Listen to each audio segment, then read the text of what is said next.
Hello everyone, welcome to our channel. So today in this tutorial, I'm going to show you how to redeem points on Pandabuy. Let's get into the video. So firstly, open up Pandabuy and then log into your Pandabuy account. Since I've logged into your account here, so if you're looking to you redeem or use your Pandabuy points here, so you can use your points or redeem them on the items on cnfair.com. So if you actually cnfair.com is actually a page for Pandabuy's warehouse where you'll see quite a lot of items. So you just click on to cnfair.com.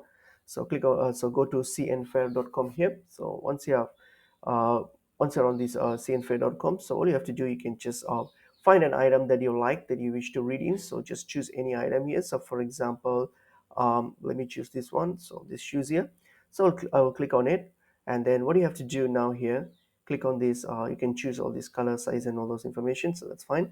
So what you're gonna do, you're going to hit on this copy redeem code, copy that. So click on that copy redeem code.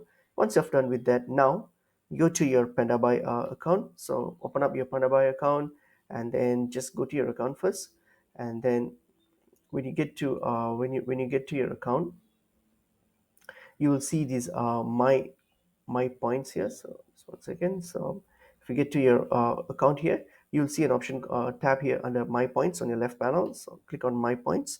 So here you'll see all your points details here, and then what you have to do here now is just click on Pandabuy points redeem. Okay, and then just paste the code that you just copied and then hit on redeem now, and that's it. So and that's it. So now you can use your points to claim the item. So that's how you can redeem your Pandabuy points. So here, hope this video is helpful. I will see you in another video. Thank you.